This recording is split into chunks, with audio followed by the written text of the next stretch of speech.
नमस्कार, स्वागत है आपका हमारे YouTube चैनल टूवर्ड्स समृद्धि में। यह है आपका साप्ताहिक शेयर बाजार रिव्यू, जहां हम हर हफ्ते की बड़ी खबरों, बाजार की गतिविधियों, आने वाले हफ्ते के महत्वपूर्ण इवेंट्स और स्टॉक्स टू वॉच पर चर्चा करेंगे।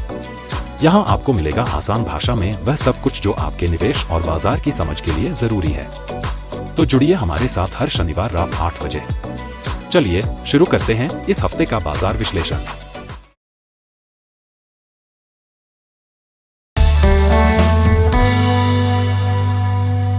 निफ्टी 50 ने 14 अगस्त 2025 को वीकली कैंडल क्लोजिंग दी है 24,631 पर, जो कि लगभग 268 अंक की मजबूत बढ़त को दर्शाता है। पिछले कुछ हफ्तों से निफ्टी लगातार गिरावट और कंसोलिडेशन जोन में फंसा हुआ था, लेकिन इस हफ्ते एक सकारात्मक बाउंस देखने को मिला है। चार्ट पर ध्यान दें तो 24,340 S1 का लेवल एक स्ट्रॉन्ग सपोर्ट जोन की तरह काम कर रहा है। इस हफ्ते निफ्टी ने इसी लेवल के आसपास से रिकवरी दिखाई है, जो बताता है कि बायर्स अभी भी इस जोन में एक्टिव हैं। अगर यह सपोर्ट टूट जाता है तो अगला मेजर सपोर्ट लगभग 23,800 23,600 S2 के पास देखने को मिल सकता है। दूसरी तरफ रेजिस्टेंस की बात करें तो इमीडिएट हर्डल 24,700 R1 पर है। निफ्टी अभी इसी जोन के नीचे क्लोज हुआ है, इसलिए आने वाले हफ्ते में यह लेवल काफी क्रूशल रहेगा। अगर निफ्टी इस रेजिस्टेंस को डिसाइसिवली क्रॉस करता है तो फिर से 25,200 25,500 की तरफ मोमेंटम देखने को मिल सकता है। मीडियम टर्म रेजिस्टेंस अभी भी 26,200 R2 पर बना हुआ है। सेंटिमेंट की बात करें तो ग्लोबल क्यूज और डोमेस्टिक अर्निंग्स दोनों का असर निफ्टी की चाल पर रहेगा। शॉर्ट टर्म ट्रेडर्स को 24,340 S1 पर नजर रखनी चाहिए, क्योंकि इसके नीचे स्लाइड तेज हो सकती है। वहीं लॉन्ग टर्म इन्वेस्टर्स के लिए ये लेवल्स एक हेल्दी कंसोलिडेशन की तरह है। करंट कैंडल का बाउंस ये संकेत देता है कि निफ्टी अभी भी अप ट्रेंड को बचाए हुए है, लेकिन सस्टेनेबल रैली के लिए 24,700 के ऊपर क्लोजिंग बेहद जरूरी होगी। बैंक निफ्टी ने 14 अगस्त 2025 को वीकली क्लोजिंग दी है 55,341 पर, जो कि लगभग 337 अंकों की हल्की बढ़त को दर्शाता है। पिछले कुछ हफ्तों से बैंक निफ्टी एक करेक्शन फेज में था, लेकिन इस हफ्ते सपोर्ट जोन के पास टिकने की कोशिश दिखी है। चार्ट पर देखें तो 54,500 S1 एक इमीडिएट और क्रूशल सपोर्ट लेवल है। इस लेवल के आसपास बायर्स एक्टिव होते दिख रहे हैं। अगर यह सपोर्ट डिसाइसिवली टूट जाता है तो अगला बड़ा सपोर्ट 47,760 S2 के पास है, जो पिछले कई महीनों का स्ट्रॉन्ग बेस जोन है। रेजिस्टेंस की बात करें तो इमीडिएट हर्डल 56,300 56,500 के जोन में है। यह वही एरिया है जहां से हाल ही में सेलिंग प्रेशर देखने को मिला। इसके ऊपर सस्टेन करने पर बैंक निफ्टी में फिर से तेजी पकड़ने की संभावना है। मीडियम टर्म रेजिस्टेंस अभी 58,668 R1 पर है, जो फाइबोनैक्सी एक्सटेंशन का लेवल भी है। अगर यह क्रॉस होता है तो अगला बड़ा टारगेट 60,500 R2 तक खुल सकता है। फाइबोनैक्सी रिट्रेसमेंट लेवल्स भी इंटरेस्टिंग संकेत दे रहे हैं। इंडेक्स ने हाल ही में 0.786 रिट्रेसमेंट 53,059 से ऊपर सस्टेन किया है और अब 55,500 के जोन में कंसोलिडेशन कर रहा है। यह जोन एक मेक और ब्रेक एरिया की तरह काम करेगा। बैंक निफ्टी अभी भी मीडियम टर्म अप ट्रेंड में है, लेकिन शॉर्ट टर्म में 54,500 S1 पर टिके रहना जरूरी है। इसके ऊपर बने रहने पर 56,300 58,600 की ओर मोमेंटम बन सकता है, लेकिन नीचे टूटने पर 52,500 और फिर 47,760 तक गिरावट की संभावना खुल जाएगी। इंडिया विक्स ने 14 अगस्त 2025 को वीकली क्लोजिंग दी है 12.35 पर, जो पिछले हफ्ते से हल्की बढ़त को दिखाता है। पिछले कुछ हफ्तों से विक्स लगातार नीचे की ओर था और अब यह लोअर सपोर्ट जोन के पास टिकने की कोशिश कर रहा है। चार्ट पर देखें तो इमीडिएट सपोर्ट 10.05 S1 पर है। यह लेवल पिछले एक साल का मेजर बेस जोन है और इसके नीचे जाने पर मार्केट में और भी ज्यादा स्टेबिलिटी, लो वॉलेटिलिटी देखने को मिल सकती है। वहीं रेजिस्टेंस की बात करें तो पहला हर्डल 12.80 13.00 के जोन में है।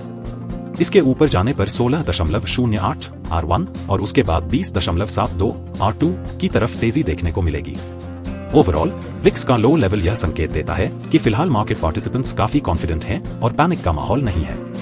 लेकिन ध्यान रखें, विक्स में अचानक स्पाइक अक्सर इक्विटी मार्केट में करेक्शन या प्रॉफिट बुकिंग का संकेत होता है। USD INR और डॉलर इंडेक्स ने 14 अगस्त 2025 की वीकली क्लोजिंग के बाद इंटरेस्टिंग सिग्नल्स दिए हैं। USD INR पेयर ने हफ्ता बंद किया 87.48 के आसपास, जो पिछले कुछ हफ्तों से लगातार स्ट्रेंथ दिखा रहा है।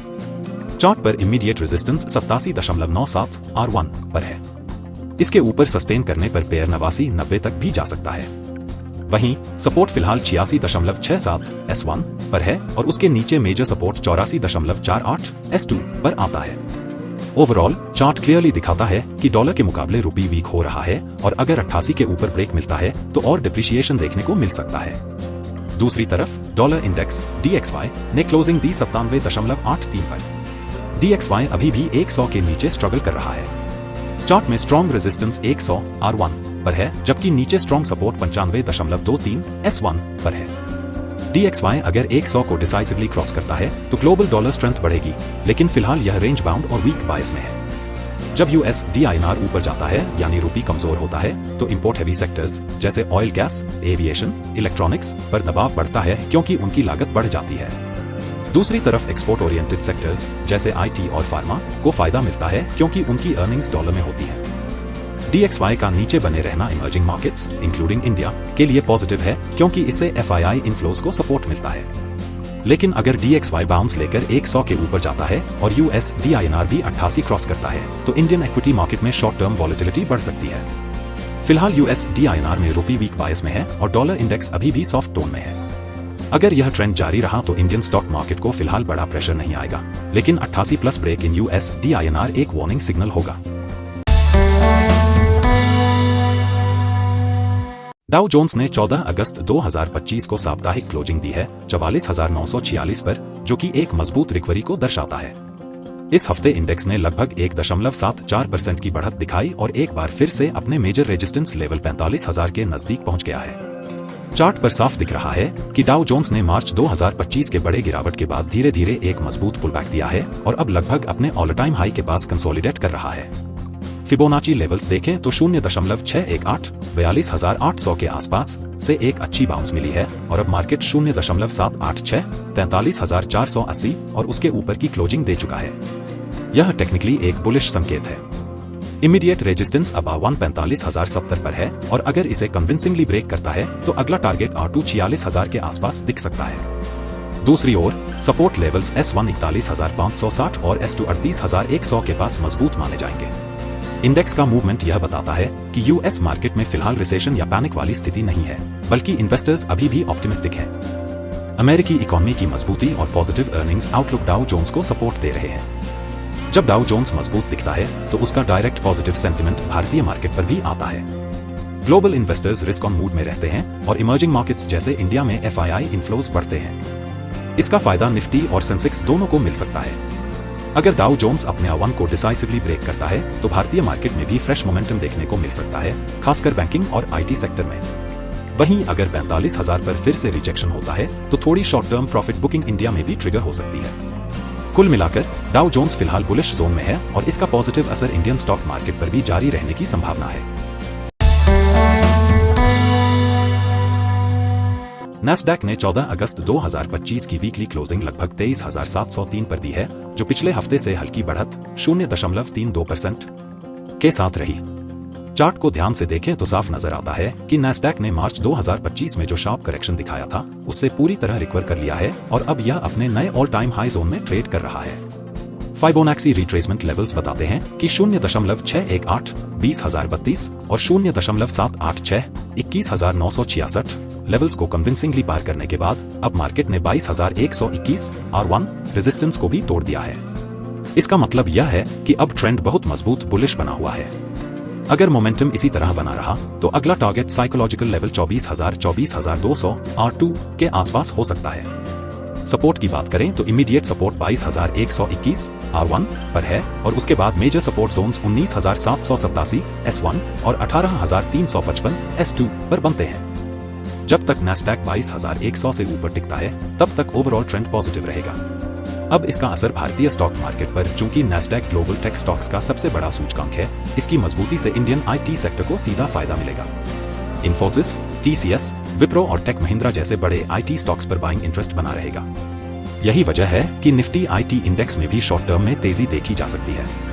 इसके अलावा नैस्डैक की मजबूत क्लोजिंग ग्लोबल रिस्क सेंटिमेंट को भी इंप्रूव करती है।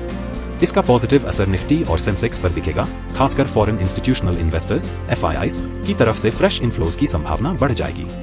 संक्षेप में, नैस्डैक अभी स्ट्रॉन्ग बुलिश ट्रेंड में है और जब तक यह 22,100 से ऊपर बना हुआ है तब तक इंडियन स्टॉक मार्केट को भी इसका इनडायरेक्ट फायदा मिलता रहेगा। Tech stocks short term out performance दिखा सकते हैं।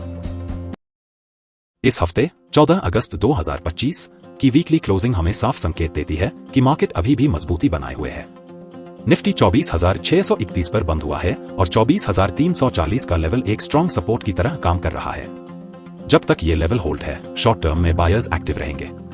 इमीडिएट हर्डल 24,700 पर है, जिसके ऊपर सस्टेन करने पर 25,200, 25,500 तक की तेजी मिल सकती है। बैंक निफ्टी भी 55,341 पर बंद होकर क्रूशल सपोर्ट 54,500 के ऊपर टिक गया है। इसके ऊपर मोमेंटम 56,500 और फिर 58,600 तक जा सकता है। ग्लोबल साइड से डो जोन्स और नस्डैक दोनों ही बुलिश जोन में हैं, जिससे इंडियन मार्केट को सेंटिमेंट सपोर्ट मिल रहा है। इंडिया विक्स 12.35 पर लो जोन में है, जो बताता है पैनिक कम है और कॉन्फिडेंस ज्यादा। डॉलर रुपी पेयर अभी रुपी के वीक बायस में है, लेकिन जब तक DXY 100 से नीचे है, FIIs के इन्फ्लोज को सपोर्ट मिलता रहेगा।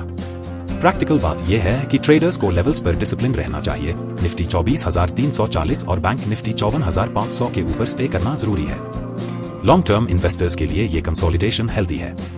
मार्केट हमेशा सीधी लाइन में नहीं चलता, कभी पॉज और करेक्शन भी होता है, लेकिन पेशेंस और सही स्ट्रैटेजी रखने वाले इन्वेस्टर्स ही सबसे बड़ा फायदा उठाते हैं। काम रहिए, प्लान के साथ चलिए, मार्केट आपके फेवर में काम करेगा। तो दोस्तों, ये था इस हफ्ते का शेयर बाजार रिव्यू। उम्मीद है आपको हमारा ये विश्लेषण पसंद आया होगा और आपकी जानकारी में बढ़ोतरी हुई होगी। अगर आपको ये वीडियो अच्छा लगा तो इसे लाइक और शेयर करना न भूलें। और हाँ, हमारे चैनल टुवर्ड्स समृद्धि को सब्सक्राइब करें ताकि आप कोई भी अपडेट मिस न करें। हमसे जुड़े रहें और अपने सवाल या सुझाव नीचे कमेंट में जरूर लिखें। मिलते हैं अगले शनिवार रात 8 बजे, तब तक के लिए नमस्कार।